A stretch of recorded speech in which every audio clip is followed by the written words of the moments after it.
I kicked him in the balls. Call me old-fashioned, but I prefer the classics. It took a lot of booze to ignore a steel toe to the grapes. Seha's eyes watered, and he let out a death rattle of an exhale. But he didn't go down. Instead, he charged, dropping his shoulder and driving into my gut. My back slammed against the brick wall. I'm not proud of what happened next. To be honest, I'm not all that proud of the nut kick either, but you gotta work with the tools in your shed. And the closest tools at that moment were the cues in the wall rack. When Seha stepped back to throw another shot, I cracked the pool cue over his head.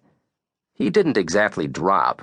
He eventually hit the floor, but his descent was more of a slow, sad crumple, like his limbs surrendered against gravity, a modern dance version of a peck-and-paw death scene. When it was over, he curled up on the ground, fetal, eyes open, snoring. I thought about giving him an insurance kick, but we were buddies. "Rack 'em up," Bobby Maves said, toasting me from behind the bar. "No, wait. Nice rack. Or, I think that's my cue. ... To kick your ass. Get it? Cue? Or something with the word pool in it? I pity the pool." "Why didn't you help me?" "Laughing too hard." Bobby looked closer to the end of his night than the beginning. An even split between Swiss and Mexican, Bobby favored the Latin in his look, but identified as white. What we call a red Mexican, a very drunk one. His trademark bone-white pompadour drooped to one side, clipping 3 inches off his height. 5'8" and wiry, Bobby had always relied on his ivory coxcomb to boost his physical stature. His eyes were only slightly redder than his face. If I squinted, he looked like a photo negative of Elvis. Bobby set a glass on the bar, poured a shot of tequila, and slid it toward me as I approached.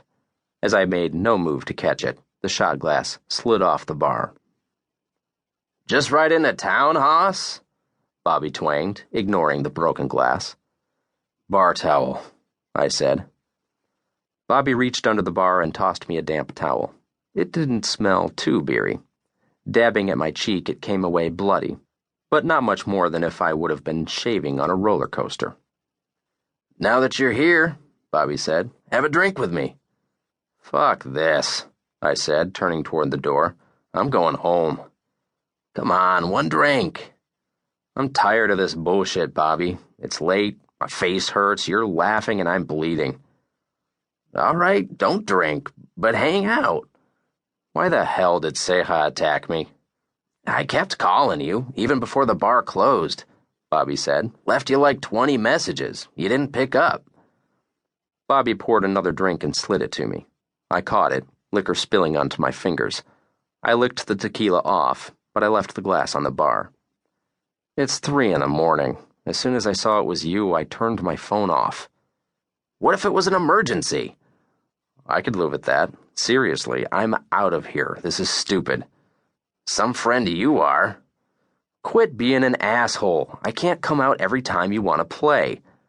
I dug my finger into my mouth. "I swallowed a goddamn tooth. If it was my new gold crown, you're paying for it, digging through my shit to find it. Cost $1,000 I didn't have." "Seha did it. He can do the prospecting." "Take some fucking responsibility." "If you didn't listen to my messages, how'd you know I was here?" "Pinky called Angie," I said. "You gotta quit harassing that sweet old lady."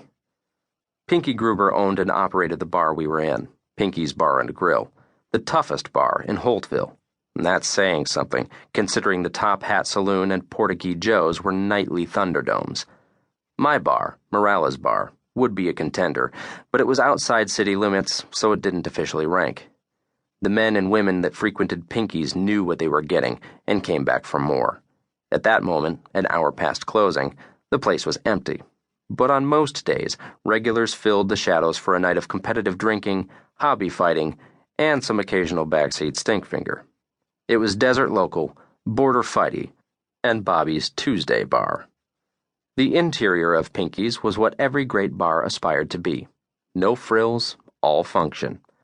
A 2-pool table dive with a long bar and plenty of Johnny Cash on the juke.